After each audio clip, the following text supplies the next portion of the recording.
Well, it's the end of the show nearly, so you know what that means. I certainly do. Joker of the century, Ada McGee, and Hayley Palmer with the Showbiz. Hayley, come on, what's the big Showbiz stuff? Well, the biggest Showbiz story is it was your birthday yesterday. So, happy birthday, Phil. We just thought you'd embarrass him right there. I hope you had a lovely time. Another year nearer my pension. Oh, no, you don't let it. A year nearer your pension. 1 year. Anyway, I want to talk Love Island because it is coming back to your screens the second time this winter. It's only the second time that they've actually done the winter season. Now, what's different about this time is firstly that they've got a different presenter. It used to be Laura Whitmore, it's now Maya Jama. And also, they are going to be taking away the contestants' social media. So, whereas before, when they go on, everyone could be saying stuff about them, tagging them in, or their families would be running their accounts, and they could be saying stuff. That is stopping, and it's to protect the contestants and to protect their families. So, I think it is a really good thing. I'm just elated that Hayley thought of me, and the next thing she thought of was Love Island. Yeah, I thought that was. Phil, will you be when you go into the Love Island village? Will you be happy with Esther doing your sweets on your behalf? Absolutely, absolutely. Now, the other thing I wanted to ask, because tomorrow we're going to see the Whitney film. Now, I believe you've been to see it twice already. Is that true? I actually went back to see it a second time because I absolutely loved it. What is brilliant about it, it takes you through her whole journey. And for me, there was bits that I just didn't even know that had happened in her life. Like, you see this glamorous lifestyle, you think it's all amazing, but actually there's so much that she went through.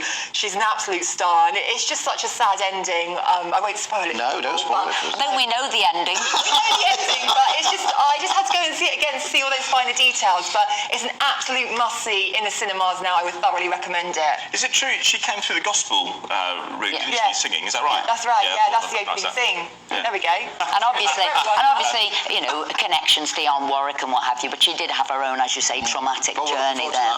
Talking of trauma, football, Everton's got a bit of a trauma. Yeah, exactly. I mean, well, they actually put up quite a good fight last night. I mean, apparently there were talks earlier in the week with Frank I must admit where they are in the league. Oh, yeah, I know.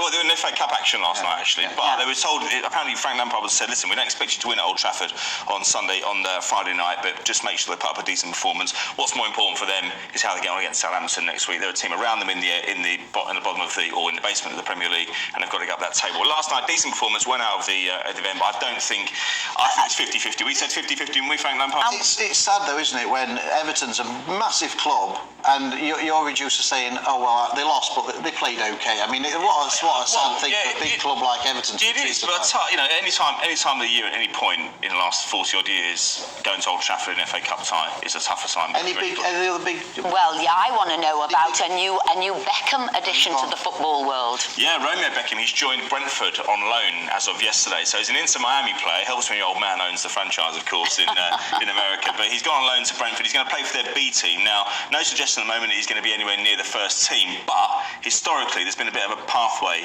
from the Brentford B team to the first team. They did away with their academy a few years ago. I don't want to get too technical about that, but they had a big release yesterday. He lives just down the road in Holland Park, of course. And I think from Brentford's point of view, they've got half an eye on the publicity. They're a bit of an unfashionable club, and I think they will benefit from having David Beckham in the odd game if he's just only got a couple of miles to... So it's to raise their profile, to have some... I think so, yeah, I think so. And the incentive for Romeo Beckham is that he's in a Premier League squad, or not Premier League squad, but he's at a Premier League club, and there might be a pathway to the first team if he gets to the Premier League. Who knows where it could lead? And is football as good as his modelling and his promotion? I haven't seen much of his modelling and promotion, actually. Or his football, probably. No, not his football. I mean, he trained with Arsenal as a kid, so he has got some pedigree, but I'm sure if he was anywhere near as good as his dad, we'd have heard about him on the pitch by now.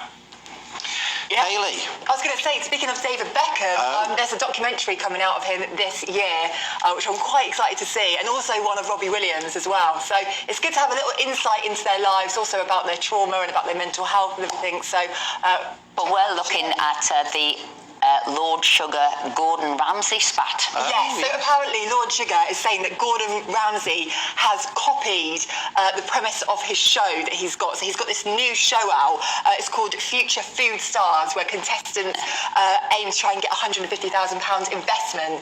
And he's saying... That sounds very similar already, doesn't it? Just for foodies rather than businesses. He's saying, mate, stick to the food, you know, don't copy my things. But I don't know, I think a lot of them are quite similar these days. I mean, how many reality reality shows have we got, and how many of the formats are quite similar. So I don't know. I have to see it. I mean, did you see The Apprentice this week? No.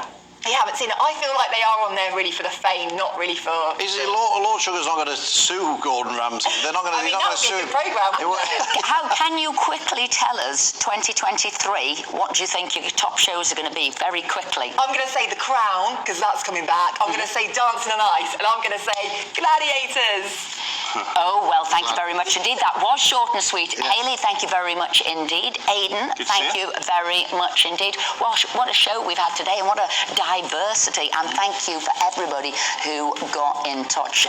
So many of you, sadly, we couldn't read them all out today. But that's it for us this week. Thanks for watching. Up next is Alistair Stewart and friends. We'll be back next week, but stay with us. Here's the weather.